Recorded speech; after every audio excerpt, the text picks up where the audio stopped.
What's up, y'all? It's Bomber. Today we have a special guest. We have the bearded blacksmith that is in the Frankenmuth area, and we're going to ask him a couple of questions about blacksmithing. And what I like about this is he's like, his his whole operation. You could almost do this mobile. You could go like if I had a trailer, I could do that. Yeah. No, I could. And that's the kind of the cool thing about being a blacksmith, bladesmith, right? Is like farriers, other people who do this type of profession, you can do it pretty much mobily. Oh, for sure. But it's nice to have, a small shop to be able to work yeah. out of. A bigger shop with better tools is always a good time, though. So what got you into blacksmithing? So I'll be honest, it was, I really enjoyed the show Forged in Fire. Yes. I know a lot of people know the show. It's kind of coming, I think it's like season 10 or 11 now. But I started watching really early on, always had an interest in knives, that type of a thing. I'd worked predominantly desk jobs. Like I went to school for engineering, failed out of that. I was doing automotive engineering. After I failed out, I started going to business school where I then had a 4.0 and decided to just do hotel, restaurant, resort management. Oh, for sure. So I had worked at a couple of different hotels, worked across the globe in a couple of different places, the Caribbean. But then I just wanted to do a job or do something where I was actually using my hands. Oh, heck yeah. To do something other than just type on a computer. So, Oh, for sure. Yeah. I do want to mention this is like a side note, and I do get sidetracked, so sometimes you might have to wheel me in. Down in South where I'm from, we say Caribbean.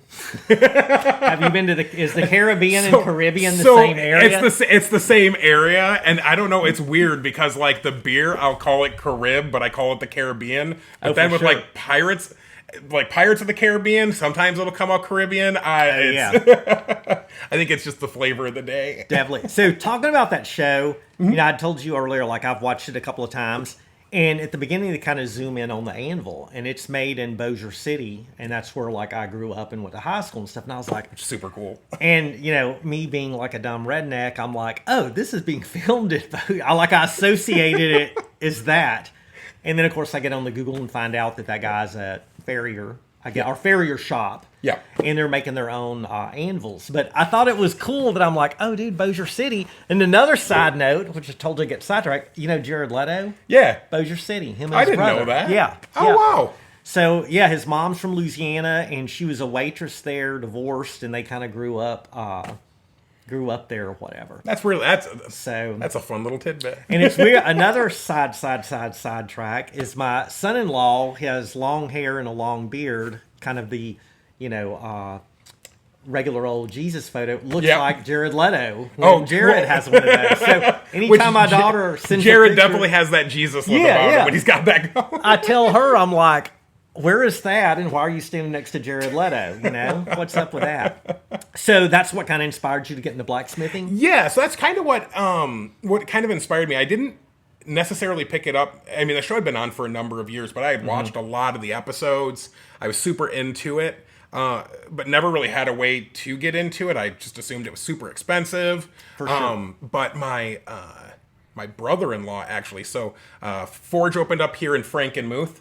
It's called the Bavarian Blacksmith Experience, and my brother-in-law at that time, this was 2022, so 3 years ago, 2022, they were short-staffed, and he's like, do you want to come work a couple days a week? Heck yeah. Come work on the weekends? And I was like, I have no idea what I'm doing. I'm assuming I need some sort of, he's like, no. He's like, we'll train you on the job, and you'll just learn. He's like, this is how I learn, this is how you'll learn, this is how everyone basically starts. Heck you just yeah. start doing it, so... it's definitely OJT and through experience going through it. 100%. Yeah, I mean, people ask all the time, there are definitely certifications and there are ways to improve yourself, both professionally and to have paperwork that kind of shows it, different organizations you can go through, different classes, but most people just learn by picking it up from someone else, which was a really cool way to do it. And I've been working there ever since. Oh, for sure. Which is cool. So I worked there a few days out of the week, but then about 2 years ago, I started buying my own equipment to be able to start doing it at home. That's awesome. Yeah. So from that, what are you working on now, and what are your plans to work on, or what is okay, this is what I'm creating now, but in other, I would like to excel to this or do something or stick with what you're doing. So right now, it's common to say there's nothing new under the sun. Oh, for sure. So you see a lot of lots of people playing off of one another. So for me, it's just kind of refining what I'm currently doing right now, Heck yeah. and just taking the materials up just a little bit higher. So, most people usually start. A lot of people start with doing things like rail spike knives, horseshoe knives, because it's cheap. Steak turners, it's cheap. all the It's stuff dude. like It's that. cheap. Yeah. It's easy. Super simple stuff to work with. No special heat treatment required. You don't really have to yeah. have. I mean, you can do it in a hole in the ground with a fire. I actually, sure.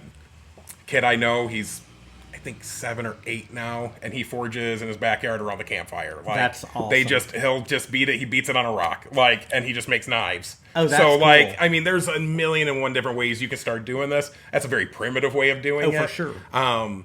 Primitive's fun, but it definitely, as you elevate your equipment and you elevate your skill set by doing it over and over and over again, and just replicating and finding ways to improve what you've already done, that's just when you really start to see, that's where the top level dudes are doing. They're taking what they've done and they're picking up bits and pieces until they bring it into, one, a style of their own, and two, just plussing a little bit every single time, just making it a little bit better. So, Heck yeah.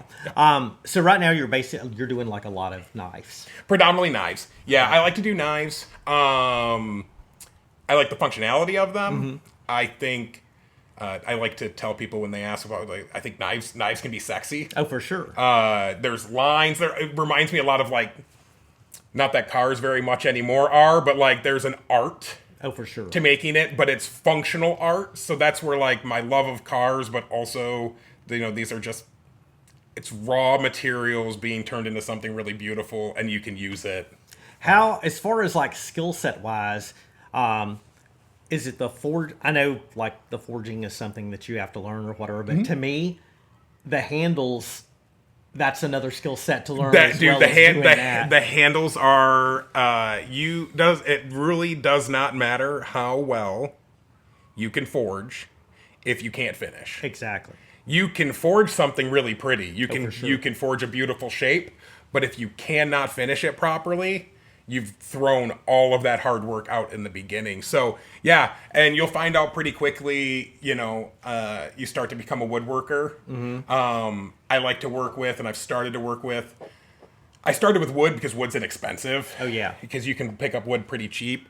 And people are always ready to hand you wood. And as long as you're using something pretty hard like ironwoods or African rosewoods, that kind of stuff, For sure. there's really no special treatment you have to do to it. Other than keep it well oiled. Whereas your softer woods, you have to have those vacuum Yes. injected and resin treated and stabilized. Or they fall apart over time. Oh, yeah. Yep. My cousin, he's a general contractor down the panhandle of Florida now, but back in Louisiana, he specialized in high-end custom cabinetry, bar tops, all this stuff. And every once in a while, it would be slow. This one, I own my powder coating business. He'd be hey, I need a hand with this. So he did this beautiful, this house was huge, and they did this very intricate bar. The guy had ordered this custom stainless steel sink. Okay. That you turn the water on here and it had a water detail. It was just crazy. But he got African bloodwood, the zebra wood, all of and they're super hard woods. Yep. And he had to get special routers, tooling, a carbide bit for the biscuit joiner and the planer and all of this stuff, because that wood was so hard. The conventional stuff he was using, it was just eating up through the that stuff blades. can be hard. So with belts especially, when I'm working with the African paddock and whatever, it will eat belts up so fast.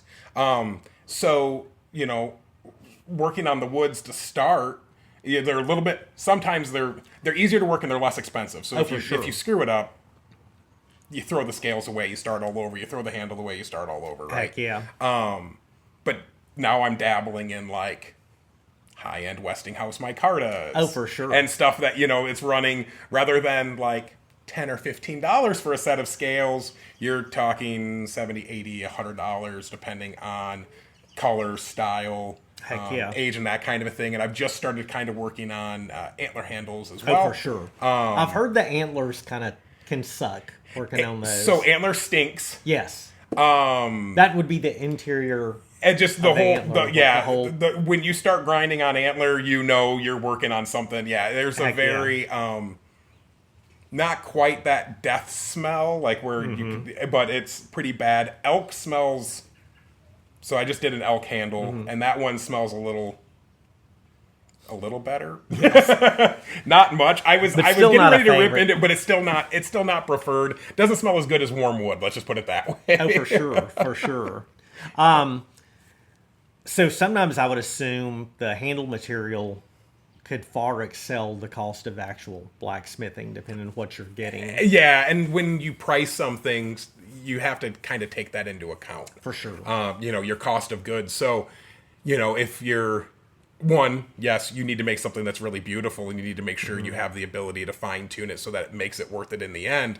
Because just throwing $100 set of scales on it doesn't make it, a $200, $300 knife. It's fit, the finish. It's all the other things that you have to do to make it look beautiful. But yeah, it's fun working with those materials, but it's like you have to kind of take that deep breath. Oh, for sure. And move slow, a lot slower than I do when I work with woods. Heck yeah. So mostly knives right now. Predominantly knives now. I'd like to start doing axes and tomahawks. Yes. So my family, we're Cherokee Indian, and I've always, I love beautiful woods. I'd love to try my hand at like one of the war clubs. Oh, for sure. I think that's such a neat thing to do. But now you're getting into more woodworking. Yeah, there's accents of metal and things on there, and yeah, there's forged air. But it's like that's woodworking. And I'd done some woodworking. I was a Boy Scout for sure, and my grandfather really taught me like the process of like doing our pine wood derby car, like sanding. Oh yeah, and just sanding. And just building up, and you could see where the kids who were taking their time and were like really working something over, the smooth lines, really beautiful work, versus just let me just hit it with some 80 grit real quick and we'll send that. Heck yeah! Out. So yeah, I've seen a lot of guys where they do or build their own axe handles, and then whatever the dragger tool. Oh yeah, your draw knives, and the draw knife, yes, and they're sitting there with it and everything, and I'm like, bro, I would have that so jacked up, or I would pull it into my thigh or something like that, or whatever. And I know how sharp some of that stuff is, but I'm just amazed at like how they have excelled at not only the forging but the woodworking process as well, and then the tools and stuff that you're the chisels, draw knives, different sandpaper, all that other. I love seeing. There's a few people I follow on Instagram who they're still rolling coal forges for sure. They're using draw knives. There's no power equipment. They're using treadle hammers. Everything's not. They're using fly presses. Heck like yeah. They aren't touching anything modern. Oh, for sure. Which I think is super cool. I would love to do that, but that can get expensive. I mean, those old classic tools, they get expensive quick. I've got a few of my dad's and my grandfather's vintage hand saws, which are fun to use and stuff like that. But you know what else is fun? My Milwaukee worm drive saw. So I get that. So I see like even the what are they called? Little Joe or something? The hammers. Little Giants? Little Giants. Yeah, the little 25-pound. Yeah, the little 25-pound Little Giants. Little Joe pounds. Giant. Yeah. Yeah.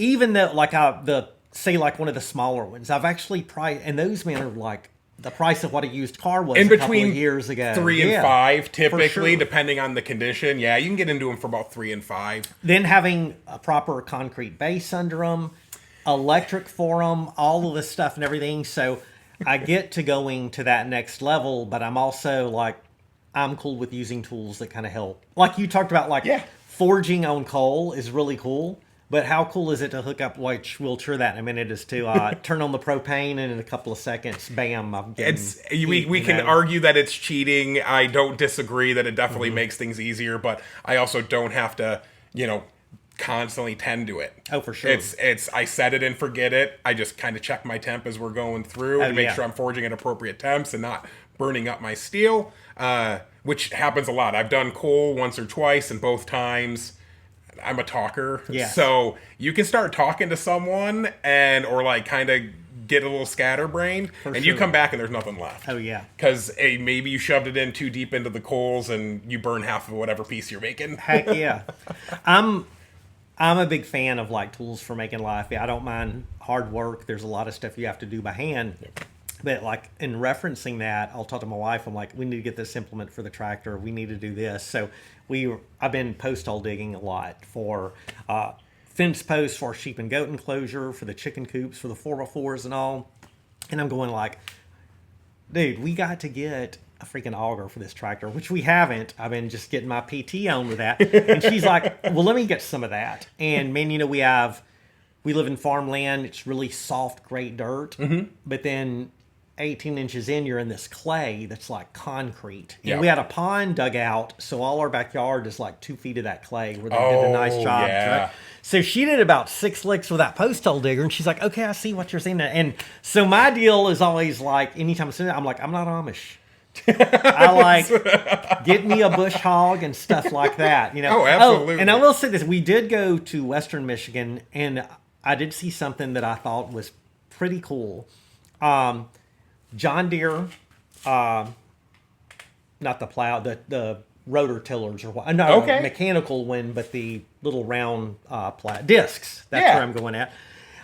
There's a team of like 10 horses pulling a John Deere disc that these Amish are using, and I'm like, this is the best of both worlds right here, man. This is fantastic. So I'm like, even the Amish need they've upgraded. Yeah, they need a disc plow. So that was pretty cool. I mean, I definitely don't want a horse, Lindsay, if you're watching or when you watch this, or a mule to do that. I'm just saying the tractor will be fine. But I am a big fan of using the tools for stuff that help you out or whatever. Oh, absolutely. So, what is next on the list for like tool-wise or what you need to get to keep?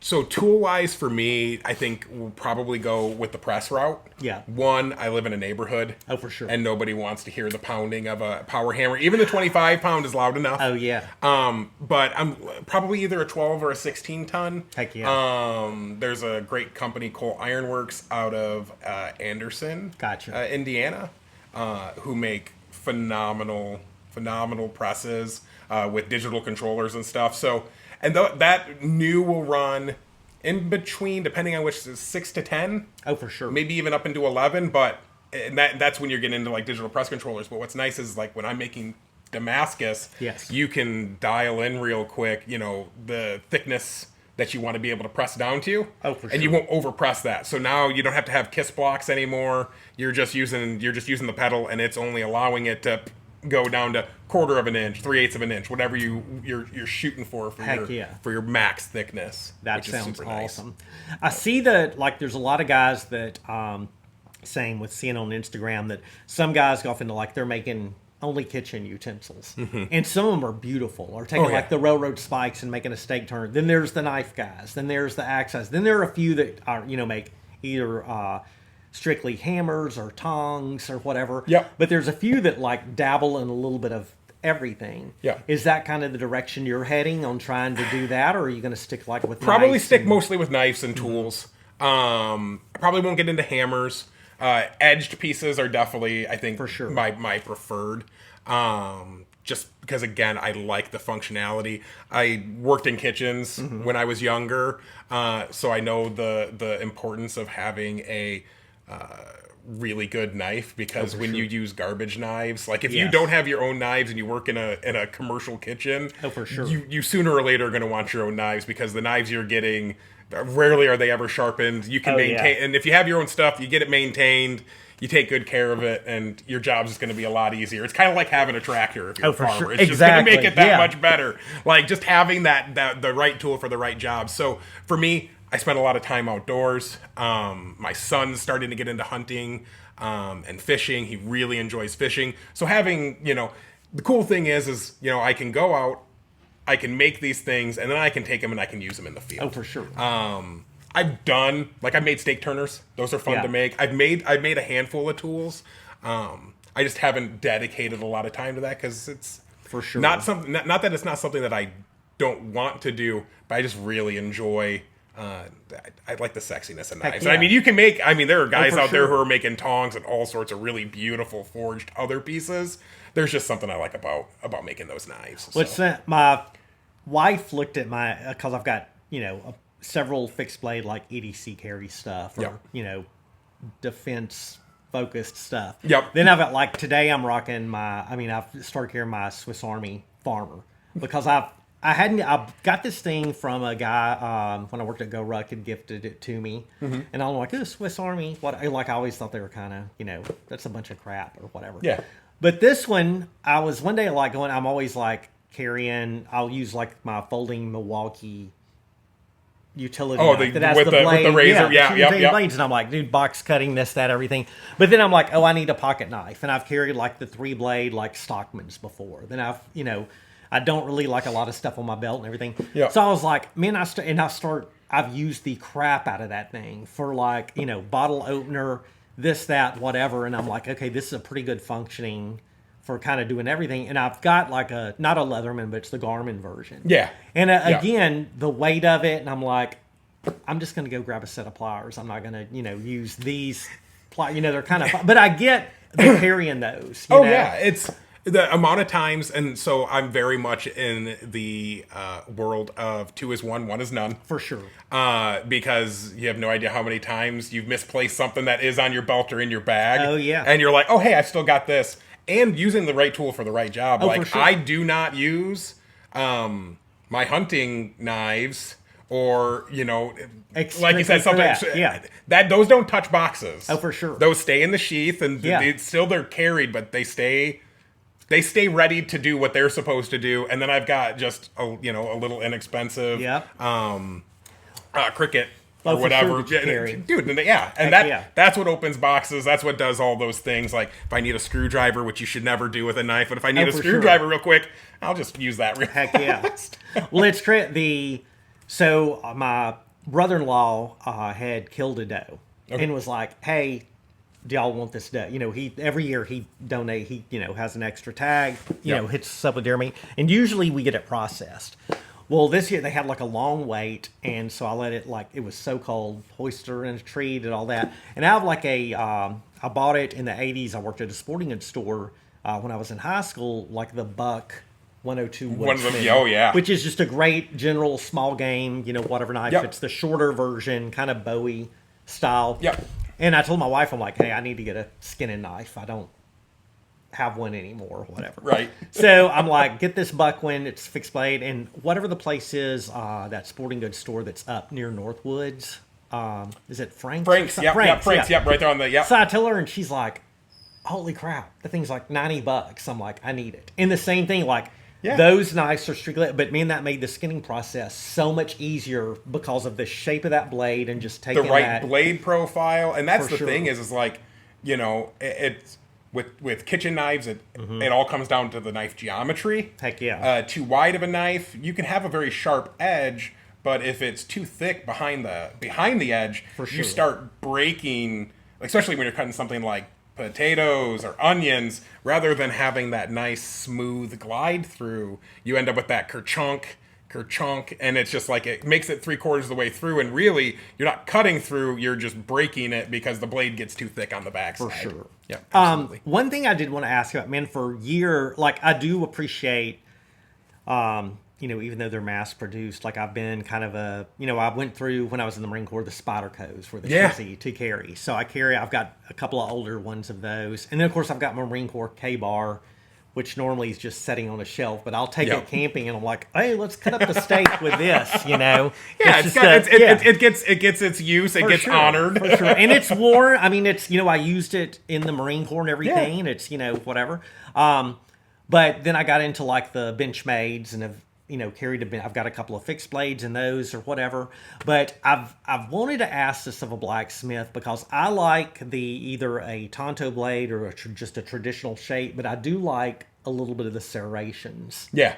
When that, like an inch of those or whatever. But I don't think I've seen any of the blacksmiths do the serrations on those. And I don't know if you would use like a die filer or whatever. But have you seen any blacksmiths, or have you seen that will do serrations? So on what they I've seen forge? people do serrations, and the reason is because it's a lot of what's the way to put this? It's a lot of extra work and tooling, Yes. especially because it needs to be able to perform well. Oh, for Because sure. yes, you're going to be doing file work in order to be able to get a proper serration. Heck yeah. Same thing with like sawtooths. Yes. Because if it doesn't have the right geometry, it's not going to cut. Oh, for sure. And plus sharpening of sharpening of serrations is also Yes. not a fun process either. Exactly, So it's exactly. one of those, like, probably just because I've not tried it yet. I do a lot of, and actually I'll show you. I'll grab one. So this is the sawtooth, y'all. So Yeah. you can see that would be a little bit, and I think I've used this once. Well, and it's great to have. If you need Oh, to yeah, cut something, yeah. you need to saw through, and it's not going to saw through anything too crazy. But like for me, I do a lot of this, which is rock work, Yes. specifically for jimping. Because this one's got a thicker edge here because I wanted it to be able to kind of be a draw knife if you needed it. For sure. But I'll go ahead and let you hold on yeah. to that guy right there. Now, how are you farming? So that's actually I use a small wheel on my grinder. So you can also do it with a like a Dremel tool too, just with a small enough Dremel. But with I think I use a let's see here. Yeah, either 3/8 small wheel. So it's just a 3/8 wheel, and as it's rotating, I just sort of rock it back and forth, and that's what gives it that really neat texture. Yeah. Because it just gives you a little texture there on the backside, so your finger's not kind of slipping around. It kind of breaks those edges too, for so there's sure. no sharp edges up here, because you don't want anywhere where you're touching the knife. Even though it's not sharp to cut, it still doesn't feel nice when you have those hot spots. For sure.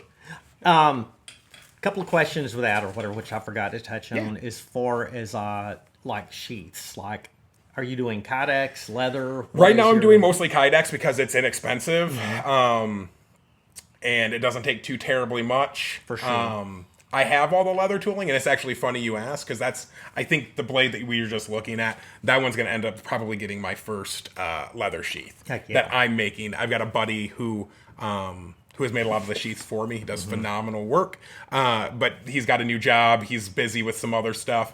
That was kind of a side gig for him, so I don't want to necessarily burden him with anything additional. Heck He yeah. did phenomenal work, and so I'm kind of starting from scratch. So I'm not expecting greatness on my sure. first leather sheet. And again, that's some I see some of these guys that are doing their own leather, and again, that's a whole separate skill set. You're just and some building. of them are just beautiful. I mean, the leather in itself is a work of art. You know. So, and that's kind of the cool thing about being, like, especially doing bladesmithing, is you're not only working metal, but then you're working your handle materials, whether that's micartas, woods, synthetics, carbon fiber, whatever you're kind of yeah. doing there, bone, and like a lot of guys are doing mammoth. Oh, for sure. There's a couple of really high-end dudes who are doing like meteorite handles, Oh, which yeah. are super sick, and cost more than anything. That, Yeah, I was gonna say, the price point on that stuff is so yeah. outrageous. But it makes really, really interesting and really cool blades.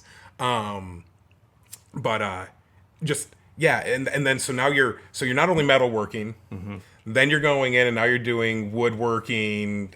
You're working with stone, because some guys are using stone in handles Oh, too. yeah. They're using true stone, and then you start to get into leathersmithing. Oh, for sure. It's just so you just kind of continue to build. So it's not just like forging. There's just a wealth of things that you can really build that skill set with for until you sure. finally have an overall. Like, Well, you've got a little bit of everything in your pocket when you're done. I went through, like, for, carrying a pistol or a revolver, I went where everything was leather. Yeah. And then in the Marine Corps, we had, like, it was Cordura or nylon. Then Kydex hit. Yeah. And, like, I've got a couple of inside the waistband Kydex. I've got a couple of, belt lit, tactical styled one or whatever, not like this. I mean, I found myself in my old age, like my Officer's Model 45, which is like my farm. Like, man, Yeah. huge Glock fan. The Glock 17 to me, there, Glock perfection. Huge fan of that.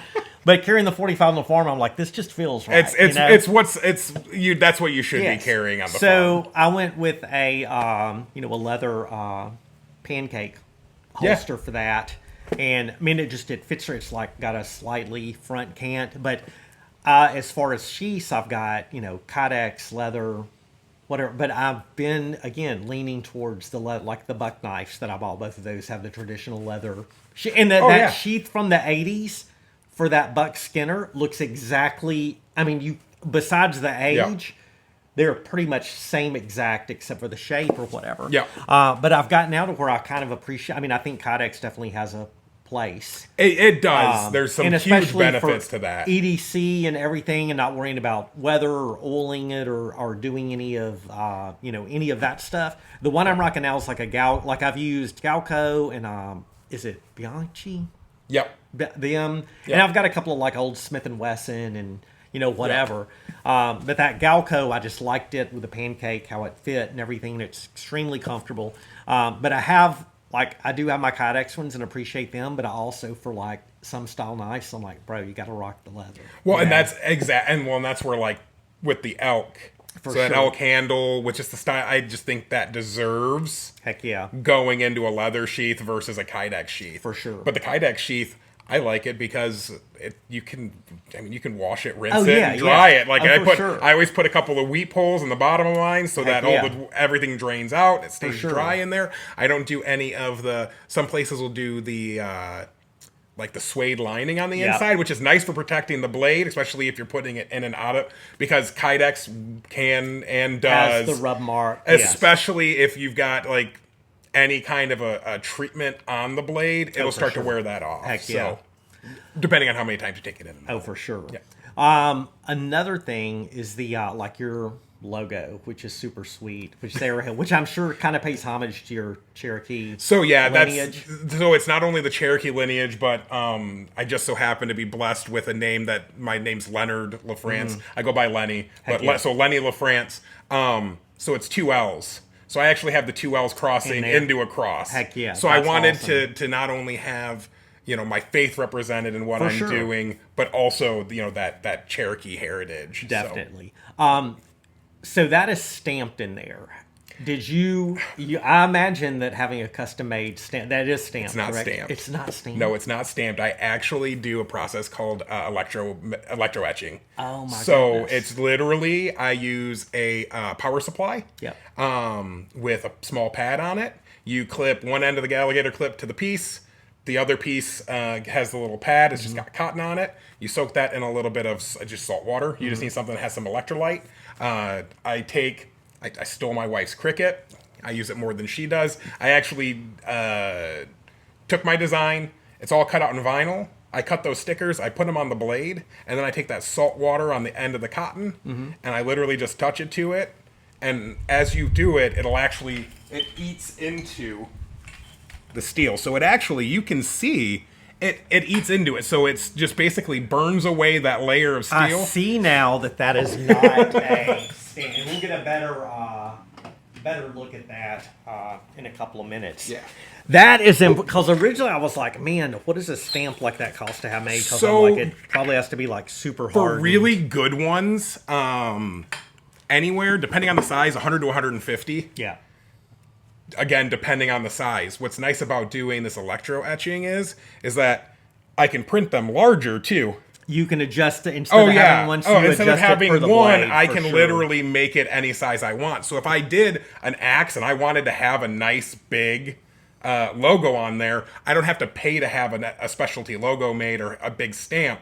I could put any size logo on a piece that I want now. I gotcha. Which is super. Sure. I learned about that because I was looking for stamps, and I was just starting, and I'm messaging places, and they're like, there's places, of course, on Etsy where you can get them, and they're shipping out of the Philippines, and for sure. And I got a buddy who bought one. He's like, oh, it's $30. It literally broke on the first thing he did. The first time it was the very first time it was done. So I'm like, well, I'm not going to go that route because I might as well spend. But I had a power supply. I had these things. I had a Cricut. Heck yeah. So and I already had the file as a PNG. Oh, for sure. So it took less than 5 minutes and cut these things out on vinyl, and it's ready to rock amazing. And roll. Yeah. I learned something new today. Yeah, and you can actually do that with all of your tools. That's kind of where I found a video where a guy's like, this is how he he puts his name on everything that way. That way, if someone steals his stuff, it's on all of his saws. It's for you can sure. do it because you can do it any size, whatever you want to do. Man, that to me is one of the, I'm, do social media as everyone else does and Yeah. enjoy that or whatever, but I also think it's just a horrible place as well. But one of my favorite things about YouTube is anything you want to learn, you can get on there, get on the Google, as I call it, Yep. and search it. So, like I said, I'm replacing some of the front stuff on my, or front end stuff on my truck. And I'm like, okay, I've done ball joints in this, but I haven't done it on a 3/4 ton, 4-wheel drive. I've only mostly done like CJ7s and, older trucks. So I'm like, let me do a refresher.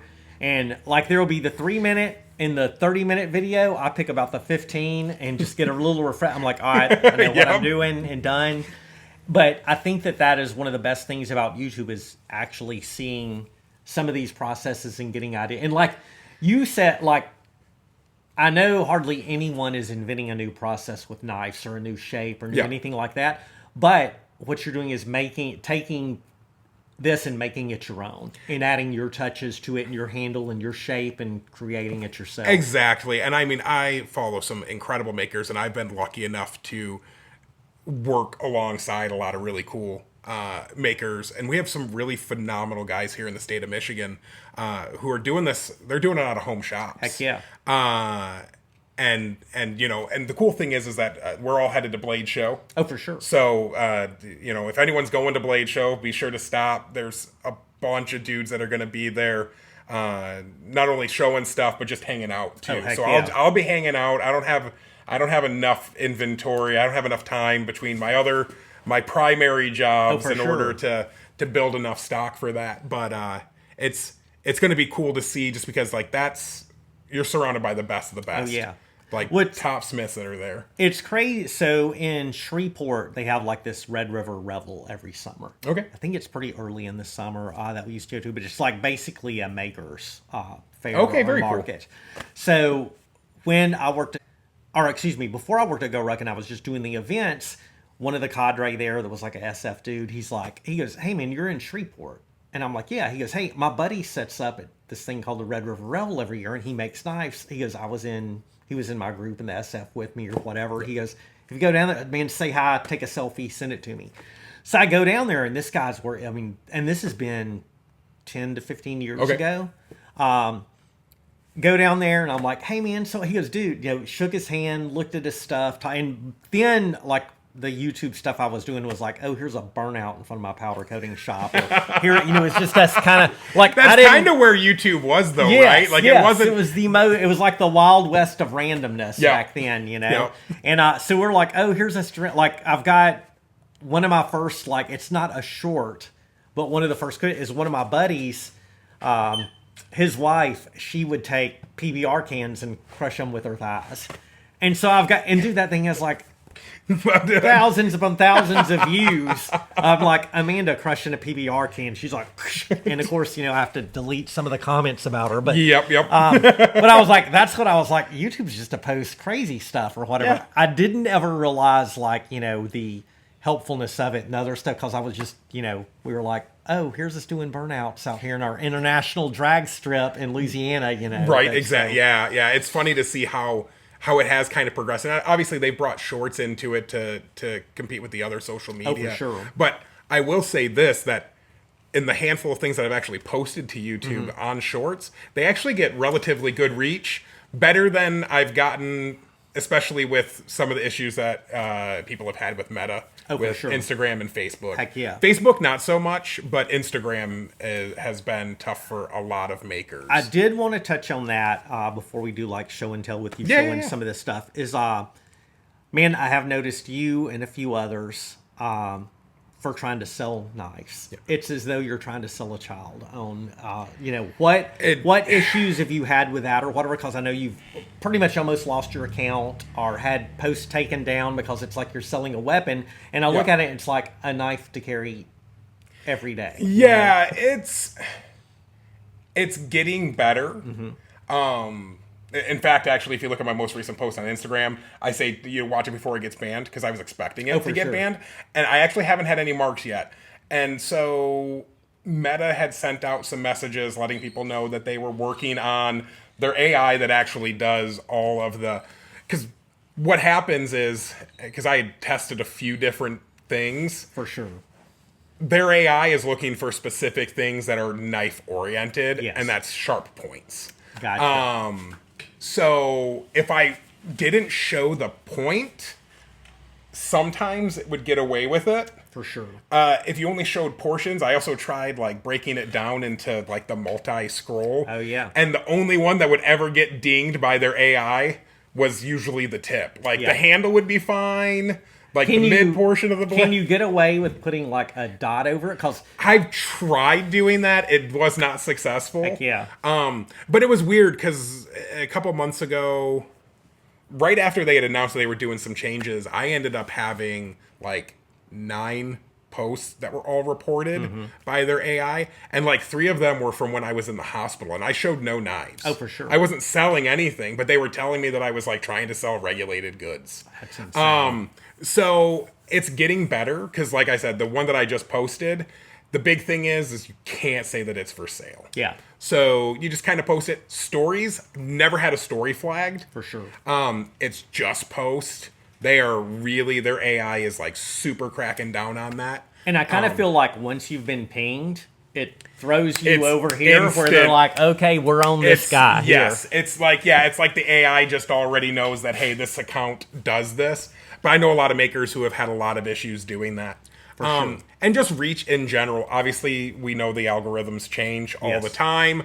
I know that like I can scroll through my For You, and you know sometimes my For You is makers and cars and that kind of stuff, and then for some reason it switches to OnlyFans models and and just debauchery, and it's like, but why? I haven't even like I don't even follow any of those, but now it's just like they're just trying to get whatever is popular at that particular moment and is blowing up. That's what they're flowing into, and they just they don't like edged items. Oh, yeah. It's wild to me because I've had posts removed and gotten more, you're in, going to lose your account if you get one more flag and stuff now. And then I'll see you'll go to where like the search and it has like things you might like. And I'm like, man, it's some of these girls, the OF girls, what they're posting. I'm like, how is this not... You're basically seeing, it's porn on there, and that is let go free, but then you post a knife or a weapon. And actively, the thing is like, there's a difference between letting it be on there... For sure. ...and actively promoting it. For sure. Because they're actively promoting it, but I can't actively promote a functional tool. For sure. Without being flagged. Yes. And maybe they're being flagged too, and we just don't know that, but I've never seen any of them complain about getting things removed unless they push the absolute limits of the app. Sure. Every once in a while on my like Sunday story time with Bomber, I'll have like an old fashioned or a cigar. Yeah. But a buddy of mine, I got flagged on one, and they're like, we're not going to monetize this for tobacco use. I'm like, that's cool. And he's like, dude, in the first minute, and I try not to cuss, but I'll slip and say something every once in a while. He goes, in the first minute, it has to be like totally G-rated. Yep.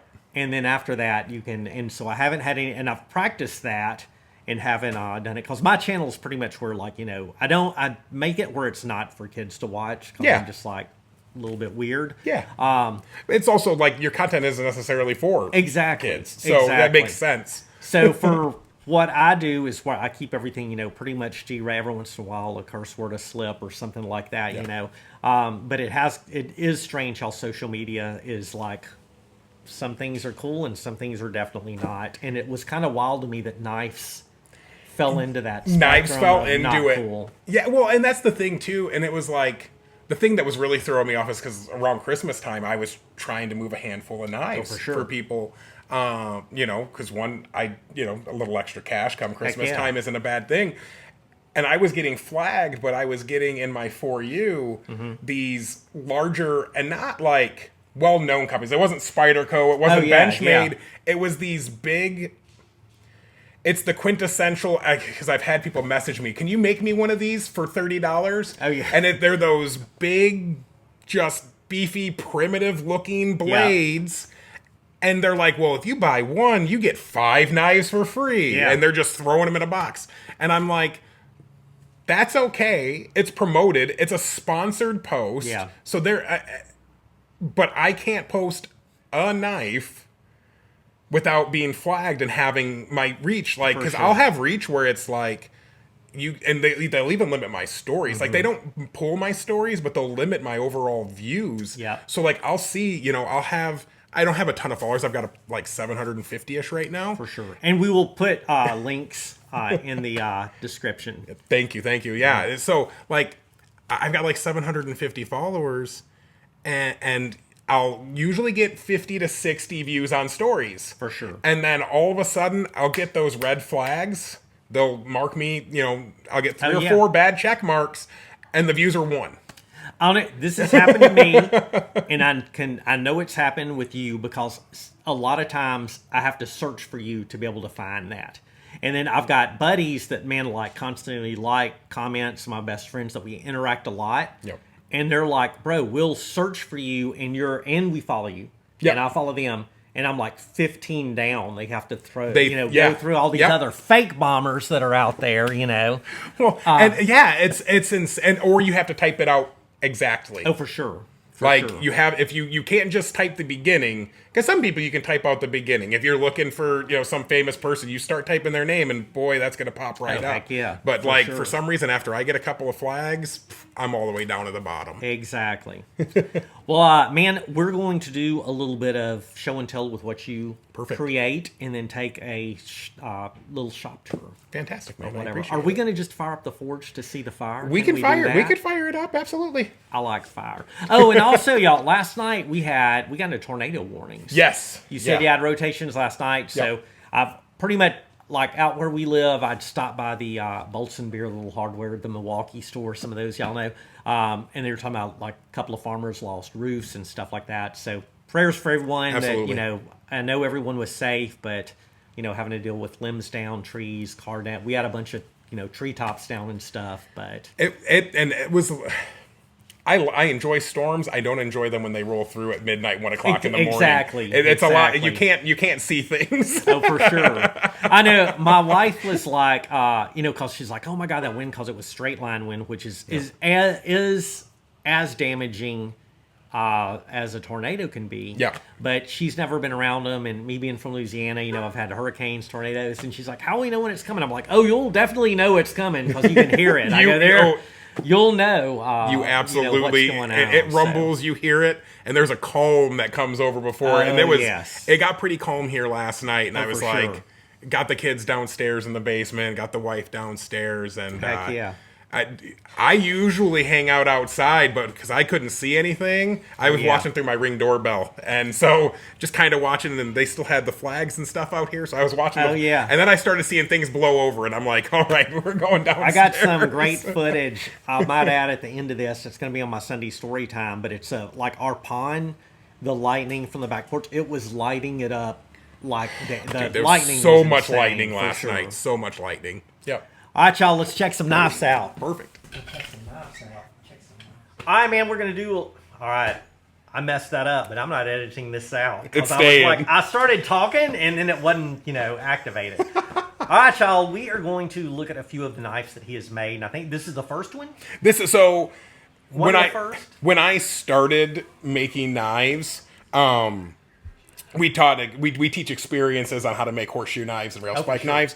So I made a lot of knives, but ask anyone, and while they are very cool looking, they're really not fully functional in the way that I or someone who regularly uses a knife would consider a knife. So this is one of the first high carbon knives I made. So this is kind of where I'm at. I made a lot of rail spike knives and that kind of stuff, but this is one of the first high carbon pieces. So this is actually a properly quenched, heat treated piece. But this is one of the first ones I ever did. And you can kind of see there's a style that I kind of do.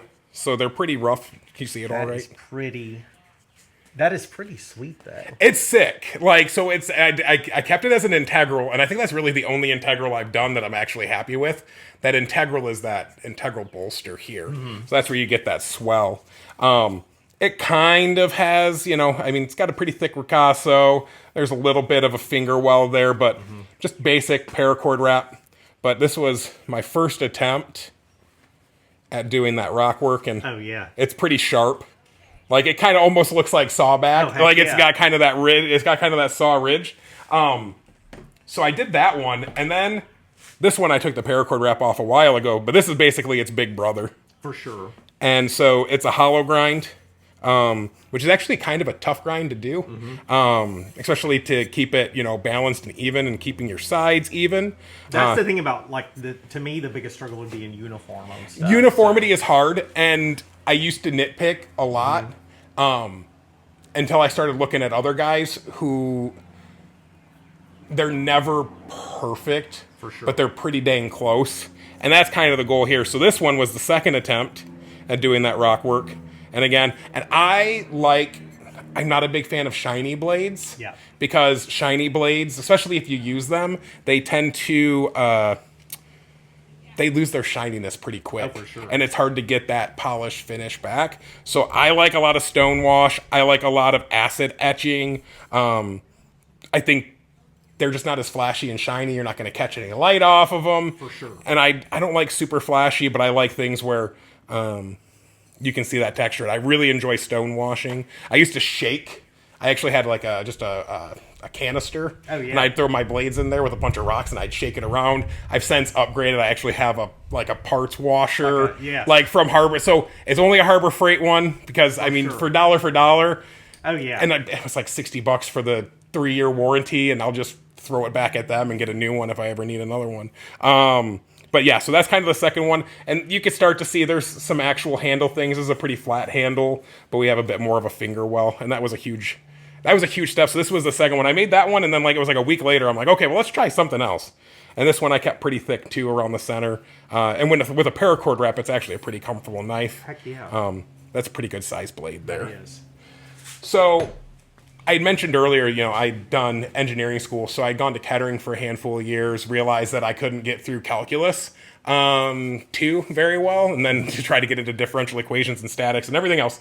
So but I still did a lot of CAD work. So I worked for a Honda subsidiary down in Ohio for a while doing suspension, CAD design.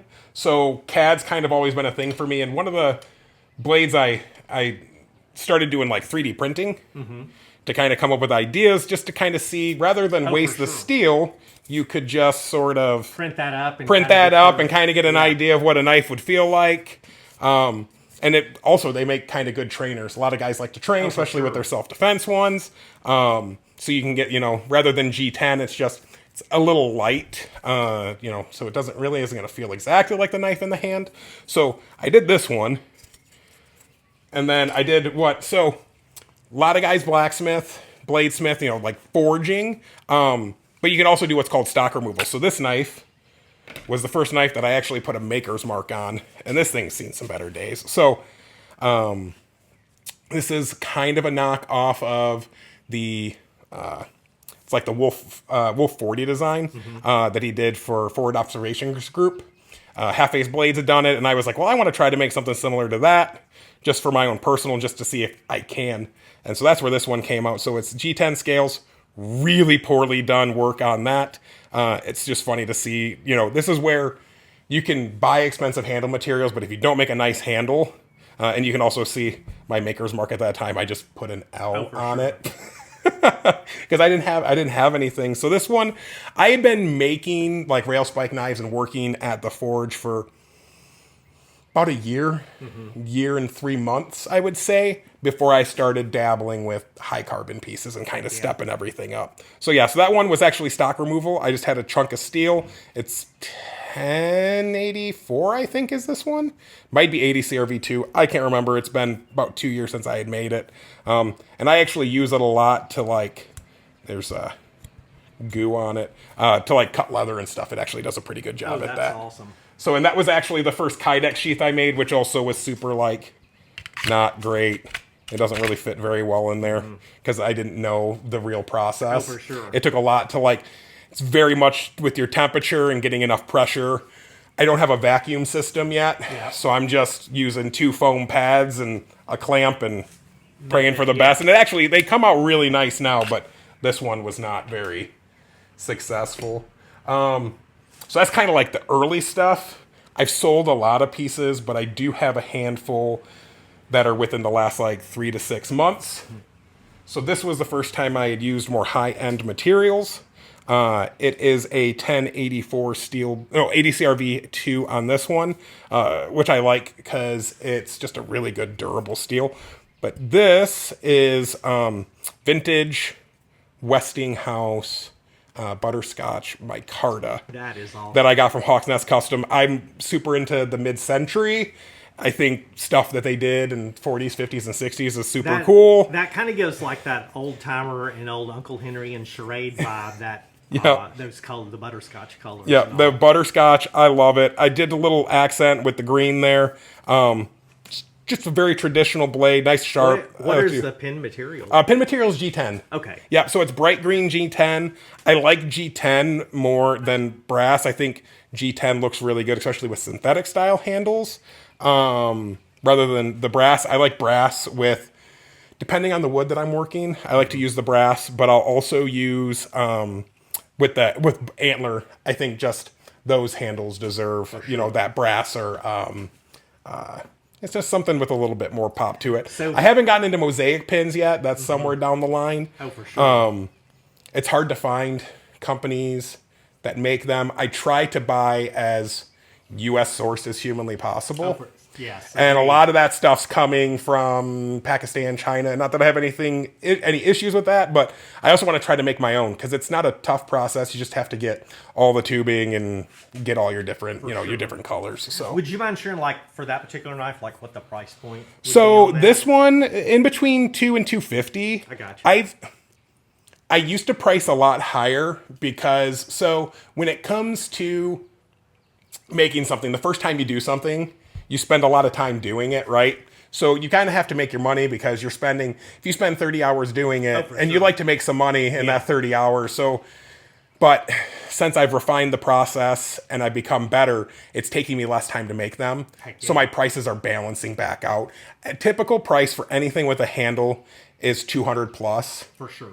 And that's going to really vary depending on your handle materials too, and obviously the size of the blade. So you start to get bigger. I did a kukri a while back. That one I had some medical things that I had to pay for, so I let it go for a little less than I wanted to, but it was either that or not be able to pay my bills that month. Sure. So it's like, which I was glad that ended up going raffle style. It ended up going to a really good buddy of mine. So like it's still kind of... Stayed in the family. It stayed in the family, so to speak, and I know he's going to take good care of it. So, because I've done some other knives for him, I did a Skinner for him, and I actually had to rehandle that one. He's a bear hunter, and the first bear he got with it, the paracord wrap basically soaked up all the bear fat, and it was rancid. And he's like, "I need actual scales," so I ended up doing some really nice wood scales on that for him. This is one that's in process right now. We're kind of in the middle of it. So just a really nice, it's like an 8 1/4 inch chef knife. It's not finished yet. I'm going to take this up even higher, clean up some of those. This, I did use a 12-ton press, one of those cool Ironworks 12-ton press. I don't have one here personally, but the shop I work at, I'm able to access their tools. And then that's going to actually get a Hawaiian koa wood handle, which is something I do a lot of.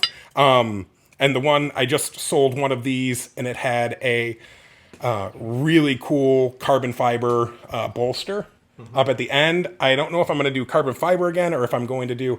I have a little bit of butterscotch left that I might stack up and do a butterscotch out front on that just to give it something a little bit different. But my chef knives, I typically do hidden tang just because it's... I don't need a lot of extra steel, especially with how long... and how much steel you use for your blade portion. And there's still quite a bit of meat. It's pretty thick still, so there's a lot of meat that's going to get taken out here with a lot of grinding. So, and then the one that we showed a little bit earlier, this is the piece I just finished. And this is the first time doing elk antler. Yeah, that is beautiful. Yeah, it came out really nice.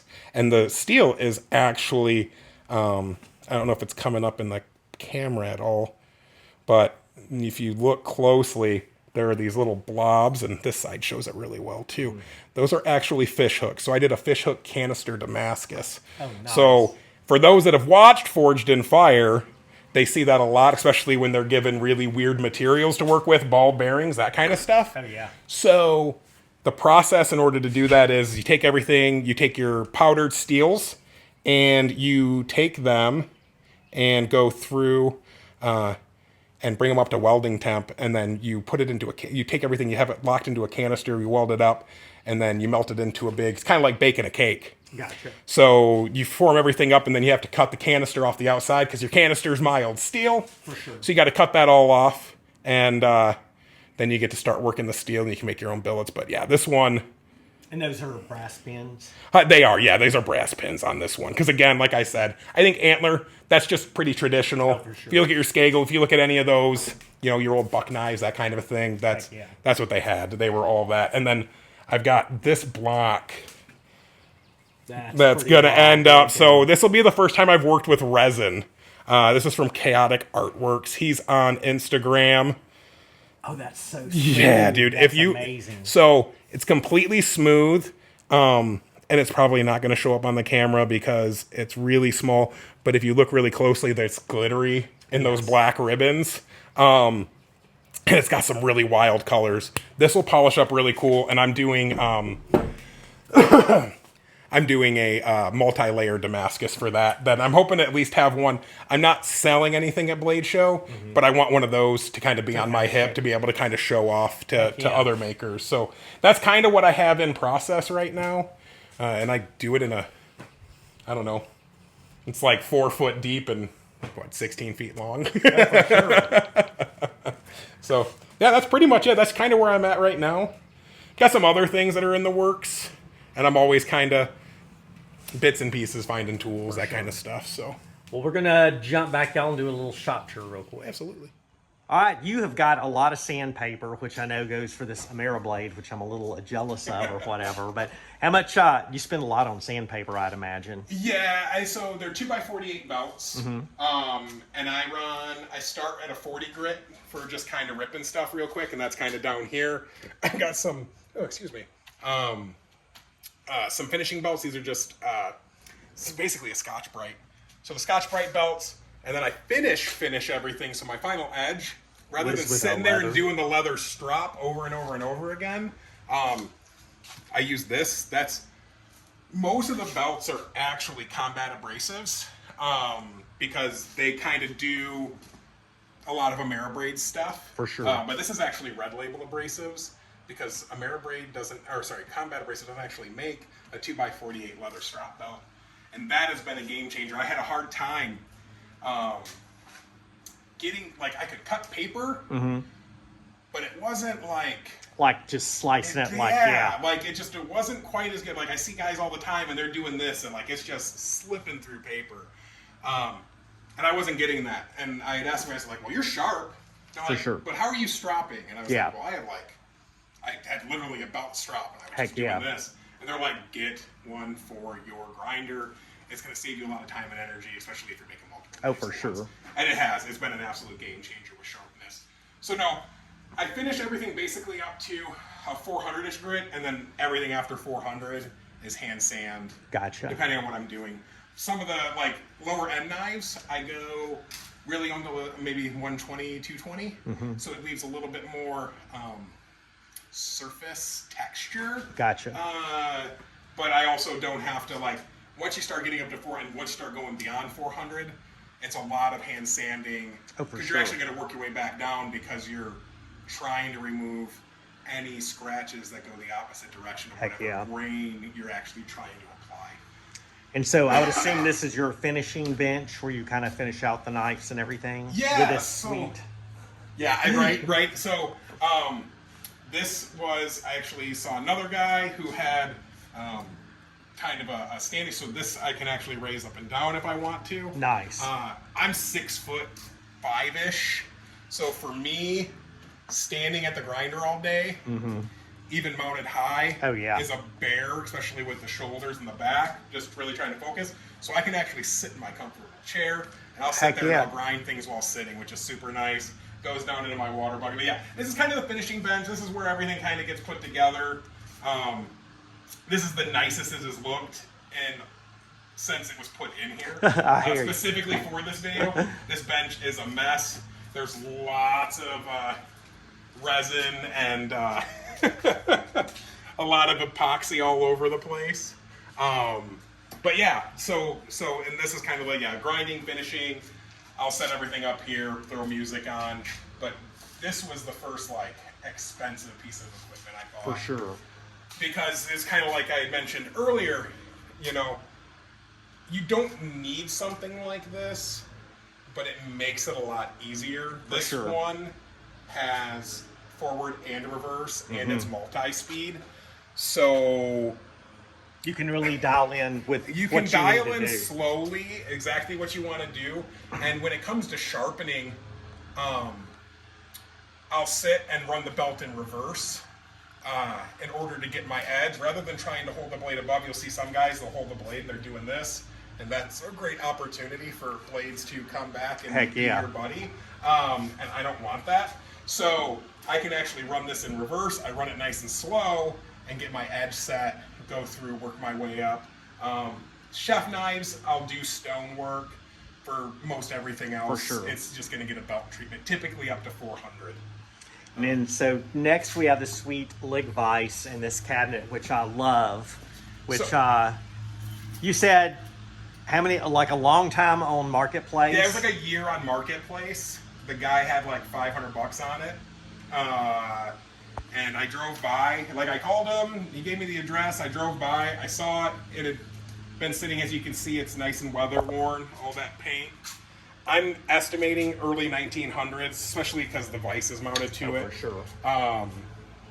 And I offered him $200, and we were supposed to. I had a friend who was supposed to help me go pick it up, and he wasn't able to assist. And the guy ended up coming and delivering it to me for free, which was super cool. That is awesome. And this was actually the first expensive piece of equipment, first thing that was actually ever in the garage with the intent of doing something and making something For in sure. the shop. I was planning on at that time doing mostly just blacksmithing stuff because I didn't have a grinder, I didn't have those things, so it was going to be things that I could just rough finish. So we have the Amazon special drill press. Oh, heck yeah. When I started, I was using a hand drill to do all my drilling, and that gets old quick, and things are never very straight when you're doing it that way. So that was a super inexpensive pickup. I plan on upgrading that probably at some point, but it's done well. I know you're a tool guy. I don't know if you do a lot of drilling of hardened things, but there's a company, I think they're out of Ohio, it's called Milner Tool. They do carbide drill bits. Mm-hmm. I had a knife, the elk antler knife, I forgot to drill the holes. You start rushing things, I forgot to drill the holes before I went through quench, and that ripped right through. Oh, nice. With no problem. You just have to make sure you're running it at the right speed. And like, I tried doing it on a regular drill press at a friend's place, and I was getting it just that high-pitched screech. Oh, yeah. And I'm like, yeah, this is hard. Okay, take it home and tear up my own tools. And then this is... You got my era of Craftsman right there, which I'm very appreciative of. Yeah, it was like $15 off of an online auction. That's a steal. And I went and picked it up. Yeah, it did not have a blade. Mm-hmm. I wish it was multi-speed just because it has a hard time cutting. I'd like to be able to cut steel with it, but it's great for ripping handle material. Oh, for sure. Like, it'll rip through antler, it'll rip through, and even I ended up buying a super inexpensive, high carbon carbide tip or diamond tip. I can't remember which one it is. Long story short, it even rips through G10 and carbon fiber without any major issues. Because everyone's like, one of the first knives I did was G10, and they're like, oh, you're going to have a hard time cutting through that. And I was like, well, I bought it originally to cut steel, so I didn't have to break out the angle grinder every time, and it wouldn't cut steel. So then I started cutting, and it ripped through G10 too, which was super nice. Oh, that's awesome. But I believe it's because just my cut speed. Oh, for sure. If I could slow it down, I'd probably be able to cut through steel better. It's just trying to cut too fast. So, but yeah, that was another marketplace score, or not marketplace score, auction score, marketplace score. You can get into this. I tell people all the time, like, people are like, oh, it's going to be super expensive. You can get into this for pretty cheap. Actually, we haven't talked about this yet. I saw that because I've got a railroad rail anvil. That was $25 on. I didn't have an anvil at the time, and so that was $25 on the auction. I ended up getting it for $25. I don't even remember how I got it home because it's like mounted to a semi-dual tire or rim. It rings like crazy. It is. My wife. I started trying to forge on it, and my wife goes, "No, that's not happening. Not doing that. The whole neighborhood's gonna hear that for days." It just rings. I had ideas like, "Oh, I'll just wrap it in some," and then by the time I realized I was gonna start buying things to do stuff, I'm like, let's just forget that, and ended up just getting a little bit of a better anvil. Oh, heck yeah. An actual anvil that was going to actually do the work that I needed it to do. So. Well, we're going to drag the anvil real quick in front of that and check it out. Now, this is the old forge. Can you tell us about it a little bit? So this is a Diamondback forge. They use a Venturi effect, so there's no forced air. I don't have to have any electricity or anything hooked up, so you can literally do it anywhere. Just a basic propane forge. It's a single burner. I've not attempted Damascus making on this one, just because it can, they do say it can get up to forge weld temps, which is like 2,600 degrees plus, a little closer to 2,700. But I can do basically everything else I need to do. I heat treat out of it. So this is where I do all my normalization cycles because I don't have a kiln. Because I don't have, most of those kilns run on higher, like what, 220? Yeah. So I don't have that. I have one plug in my garage. So this does all of my stuff except for tempering. Tempering I just do in a little oven actually, which is super easy. That I got at Goodwill I think for like $10. Oh heck yeah. Because it's just going to get greasy, gross knives that come out of quench in it. So, but this does everything I needed to do. You don't need a lot. Lots of guys have $1,000, $1,500 setups. Those are nice because you can dial in your temps. This, I just have to get on my little temp infrared gun and I just check shoot the it temp and get the try temp. to get as close as I can. It's not knife making can, and your best performing knives are definitely going to be the exact science, right? Oh, for sure. The closer you can get to exact temperatures every single time, the more repeatable, the higher quality, the better performing. That's where you're getting the, like on Forged in Fire, anyone where they're trying to like bend a sword, you know, nailing your heat treat, nailing your quench. Oh, for sure. That comes down to temperatures at the end of the day. Most of my stuff's small, but I do treat it appropriately and check for hardness. I would trust my blades, most of them, to like if you wanted to try to breach or you know, baton through some wood to split some logs. I had a knife that was actually in the shop that was up for sale, and I was wiping it down and it fell out of my hand and landed tipped down straight into concrete. I figured the tip was going to be completely gnarled. No, there was actually a chunk of concrete missing. Oh, dang, yeah. And it was on the end of the blade, and I literally ran it on a strap a few times, and the edge was back. Yeah. So it was, I know I did a pretty good job heat treating that one. But yeah, that's all done out of this.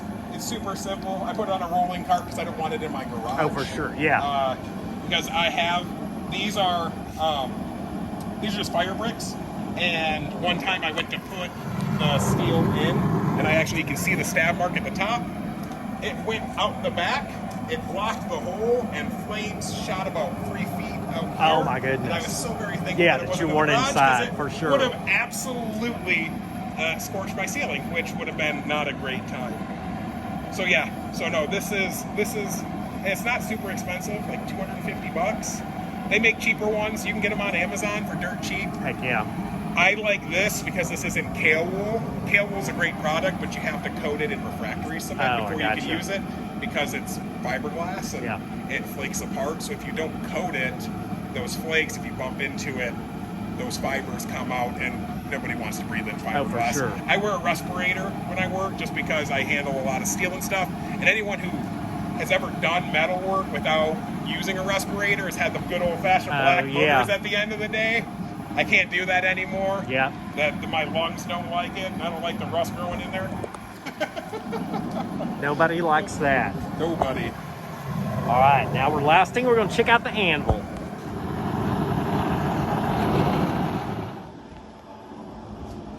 Let me get that can.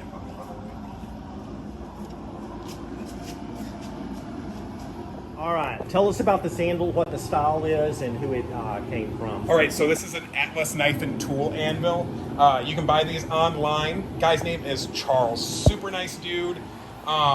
This is specifically his knife maker's anvil. So it does not look like your traditional anvil in the fact that it does not have a horn.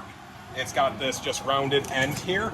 But as a knife maker, you don't necessarily need a horn if you have a few little things. So like, it's got this really great radius backside, a nice radius along here, which needs to be cleaned up because I apparently marred that pretty good. And then a hardy hole. So the hardy hole, I can put my cutoff tools. I have a small cone mandrel that kind of goes in there if I need to do, any kind of round work, if I need to curl anything. But most of the time with knife making, I'm basically using the backside of this and this here and using the hammer to get that forge. He even has actually some swage block cutouts here. I've not used those because obviously it's hard mounted to my beautifully done. I love it. Yeah, it was cheap. I couldn't find a stump that was tall enough. Being a tall guy, I didn't want to be bent down all the time working on the anvil, so this one's pretty much spot on for height now. But yeah, it's a great anvil and it's inexpensive. He's in the USA. I think he has them made in China, but they're solid. It's a 65-pound chunk of steel. It's a stout little guy. It is perfect for knife making. I'd like to upgrade to something for sure more traditional at some point. But right now, I've made plenty of knives off of that little thing right there. It's like take 7 on this because I keep wanting to talk over the freaking when it starts recording that lapse. We're the Bladesmith, y'all. I appreciate your time and y'all. I love that this shows you that even in a garage, this is like a single car and a half garage. It's like a car and a half. Yeah, you can actually get out here and forge and produce quality material. And I like that you have the cart where your forge is mobile. Yeah. And man, y'all get out there and forge and do it. And man, I appreciate your time. Your work is awesome. Thanks, really Bomber. I appreciate you coming out, man. it. It's nice to be able to have kind of a sit-down conversation, find a little bit more about each other. It's been a good time. I will put all his links in the description. I appreciate y'all. Thank y'all for watching. Bye, y'all. Bye.